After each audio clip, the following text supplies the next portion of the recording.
So thank you to Gillian, Martin and Ali. And can I say we have some excellent presentations from our teams today, but I think that last group were extremely professional, intelligent and engaging, which is a view I'm sure I share with William and indeed all of the members of the Commission's Remuneration Committee. So without further ado, I'd now like to invite Katherine Jane, our Director of Risk and Financial Stability, to give her presentation. Katherine.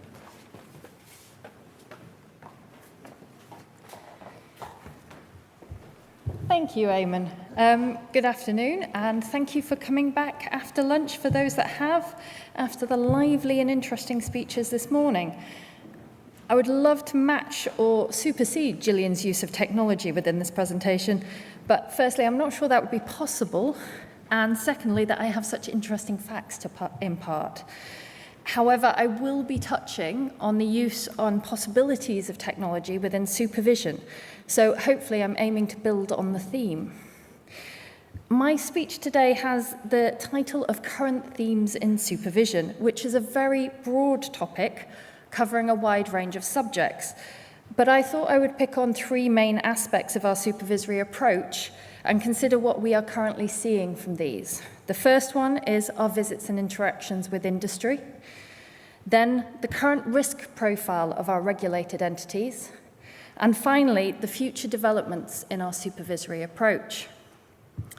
So, firstly, looking at our visits and interactions with industry, which form part of our overall supervisory framework. Within PRISM, we have a number of different types of engagement with an individual firm, such as firm risk assessment visits, engagement meetings, and ad hoc meetings, which may be requested by either ourselves or by the firm. These ad hoc meetings can be when a firm is considering entering into a new product or activity, or even when we are looking to launch a new fund. If the fund or product is dealing with a new area, asset type, or structure, it is very helpful for our supervisors and authorisations team to understand the regulatory aspects of the product before it is launched. I know our authorisations team hold a number of meetings under the innovation banner on a regular basis with firms. From our side, an ad hoc meeting may be requested when we have received specific information about a firm, either through the returns they submit, general market information, or through changes in the people holding prescribed positions at the firm. These trigger events could indicate an increased risk profile at the firm, which we are interested in investigating and understanding. With regards to our firm risk assessment visits, for many industry firms, they have now received at least one, if not more, of these visits, and they are becoming more familiar with the process that is followed, such as the initial information request, the on-site visits, and the follow-up work that is undertaken. Whilst firms are becoming more used to these visits and hopefully finding them slightly less intimidating, as noted later, we are continuing to see the same types of risks and the same risks being highlighted. Our engagement meetings are more regular interactions between ourselves and the firm and are a good opportunity for our supervisory team to investigate one particular aspect at a firm or to receive an update on the market position of the firm and its business. It is a good opportunity for a firm to raise any questions with us or to consider what future changes to their business they may be proposing that we, as a regulator, would be interested in. However, to be clear, this does not replace the requirement for firms to keep their supervisory team up to date with material changes to their business model on an ongoing basis. Firm risk assessments and engagement meetings are both targeted at our larger, higher impact firms, and therefore some of our smaller firms may be feeling left out or potentially relieved. Please don't worry, we haven't forgotten about you. We are continually looking at further ways we can interact more with our low-impact firms, including thematics, assurance events, and information requests, either across an individual sector or across all sectors. In fact, This year, for the first time, we have carried out 2 cross-sector thematics, one on beneficial ownership and one on cybersecurity. Whilst they have yet to undertake any visits for this latter thematic, it is clear from the responses to our cybersecurity questionnaire that this is a risk that many firms and their directors consider significant and concerning for them. It also appears to be an area where many firms believe they don't have the relevant skills and knowledge to fully understand the issues and risks, with a high number of outsourced service firms providing support in this area. As you should all be aware, our normal process following a thematic is to issue a public report detailing some of the good and bad practices that we have identified during the course of the thematic, and giving firms guidance on how they could look to improve their systems and controls. Obviously, this would not necessarily be a good idea when talking about the strengths and weaknesses of our cybersecurity. Therefore, for this thematic only, we will be instead hosting feedback sessions for CEOs and CIOs later in the year. At these, we will talk about the issues we identified and the good practices that we saw across the firms that we visited. I would encourage everyone to attend these sessions to help learn how your systems and controls could be improved in this vital area, especially as this will be the only opportunity you'll have to understand what we found. My hope is that they will be as popular as the recent sessions held by our financial crime team on their new AML CFT handbook. However, before then, I would also like to bring to your attention the information we sent to all firms, which included a range of information on cybersecurity and a number of general good guidance documents which highlight the good steps that all firms, whatever their size, can take in this area.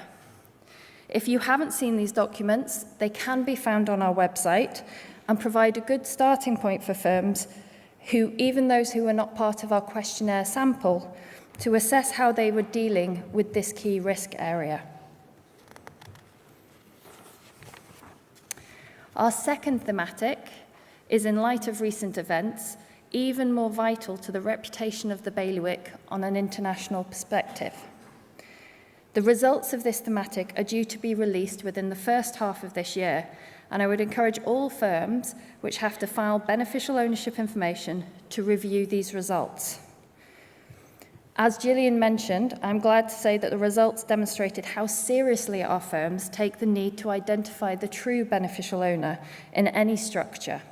However, we need, as an island, to continue to demonstrate our strong controls and practices in this area to mitigate and ideally change the uneducated views that many off-island people have of international finance centres. The supervisory approaches I've just talked about all involve meeting individuals from our firms face to face.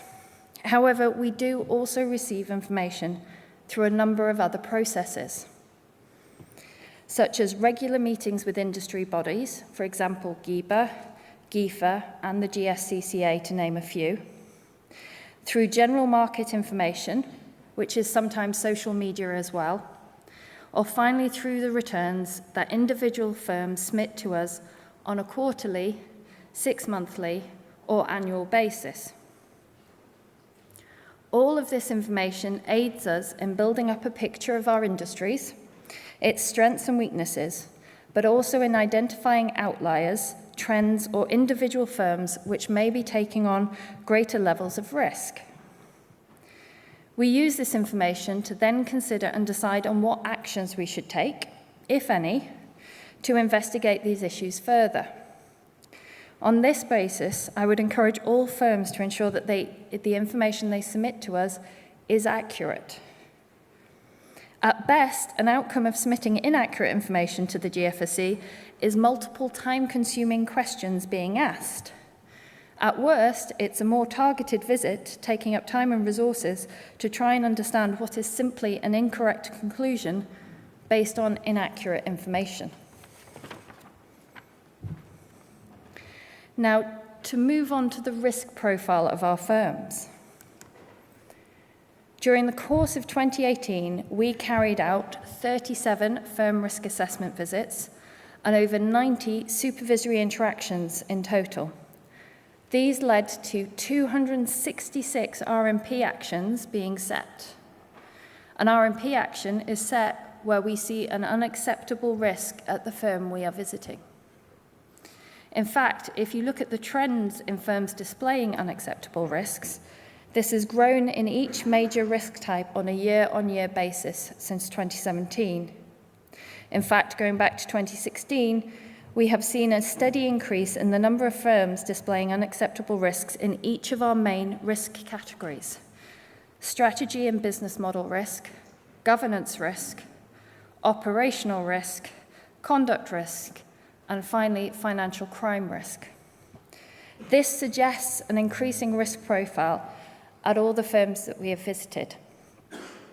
Alternatively, looking at the percentage of open RMP actions for each risk category, this has been relatively stable over these main risk areas for the last 3 years. Financial crime risk continues to see the majority of open RMP actions, perhaps reflecting the amount of work and length of time required to mitigate the risks in this area. But at the start of 2019, governance risk had the most open RMP actions against it. Operational, conduct, and strategy business model risks remain key at our firms, with a range of open actions against them. Whilst the number of RMP actions have increased, the type of actions being set for our firms remain very similar. For example, ensuring that they are able to demonstrate source of wealth or funds for clients, demonstrating appropriate oversight and monitoring of key outsourced providers, carrying out appropriate penetration testing of their IT systems and infrastructure, and showing challenge and consideration of major strategy and business model decisions have all been set at the firms we have visited. As we have set RMP actions, these are the risk areas in which some respect the risk has crystallized for us as a regulator. However, we are also conscious that other risks, such as prudential risks, are growing. The decelerating growth in China, linked to the ongoing trade wars between China and the US, potentially between the US and many other countries or areas, pose an increasing risk to global growth. Closer to home, there are significant concerns about the Italian economy and its debt levels, and even Germany, which was always the stalwart of European growth, is fading. The recent OECD forecast predicts German growth of just 0.7% in 2019, a significant reversal from the 2% of 2018 and lower than even the UK's 2019 forecast of 0.8%, which also takes Brexit into account. This suggests that going forwards, our firms could face significant potential challenges in a toughening market with a high level of uncertainty, though this uncertainty now seems to be more the political norm than the exception in today's world. Firms need to be conscious of these developing risk types and ensure that they monitor, mitigate, or remove the risk when it breaches their own individual risk appetite. If taken on its own, this trend of an increasing risk profile at our firms, aligned with a growing number of open RMP actions and increasing global risks, could look very concerning. However, there are counterpoints to this argument, and a number of factors should be taken into account when considering risk trends and profiles. Firstly, our medium-low impact firms will receive a firm risk assessment visit every 3 to 5 years. And as we implemented PRISM in 2013, we are just seeing this full cycle being completed for the first time. Therefore, over the period that we're looking at here, the number of firms being assessed for the first time potentially leads to a higher number of actions because they have not taken the appropriate actions to mitigate the risk, and we're coming back for a second visit. Secondly, whilst 266 actions were created, 288 actions were completed and closed in 2018. The majority of these actions were the responsibility of the firms themselves, showing that boards, directors are responding to our concerns and taking action appropriately. Finally, on a global level, uncertainty seems to becoming the new norm. And for the returns we have received, we haven't seen a significant drop in income across the board, and we continue to see a robust number of applications leading to new authorisations for the bailiwick, suggesting that as a whole, you are coping well with this level of uncertainty. Therefore, whilst these risk areas are ones that boards should continue to focus on, the individual firm responses we highlight when we highlight areas of unacceptable risk, the continual growth of business, and the closure of R&P actions definitely give us comfort. Having said all that, we cannot rest on our laurels as either a firm or a regulator. And as you can see from the graphs used during this presentation and others, we are trying to understand how the data you provide to us can be more effectively and efficiently used to help predict and prevent future risk events from crystallizing. To borrow perhaps the most quoted investment phrase, past performance does not predict future performance, would suggest that we shouldn't be trying to look at the past to prevent future risks. In fact, both Case and Gavin have said that they are no good at future predictions. However, humans are the only animals that can use our memory to make predictions, and it is commonly agreed that we should look to learn from our mistakes, or at least the mistakes of others, as it is potentially less painful than making the mistakes ourselves. Whilst what we have learnt through this process at the Commission is that it's very difficult to do this type of learning and development as part of the day job.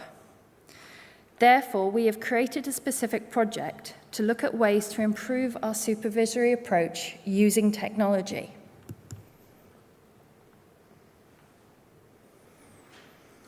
This has led to 4 main areas that we are focusing on.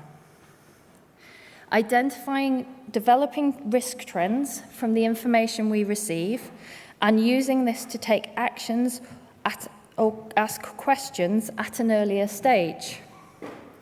Using network analysis to identify interconnected individuals within structures or entities as part of our authorisations process, to enable us to identify actors that concern us and potentially prevent their entry into the bailiwick.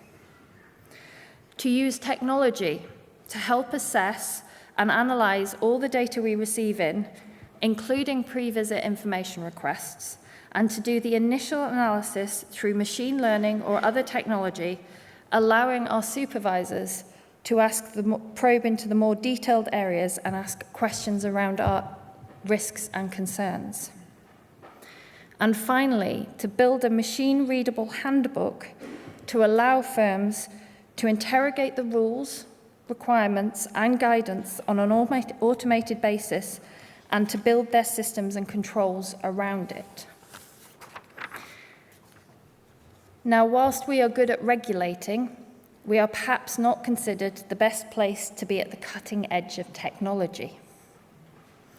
This is why we have partnered with a top 10 university that is well respected with regards to technology, and to use the best and brightest minds in coding and IT to help build our systems and supervisory abilities.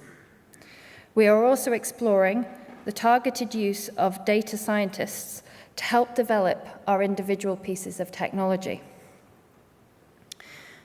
The aim in this is that it will help us to supervise more efficiently and effectively, but it will also look to grow the reputation of the bailiwick as a good regulatory jurisdiction, which has proportionate supervision and a targeted risk-based approach.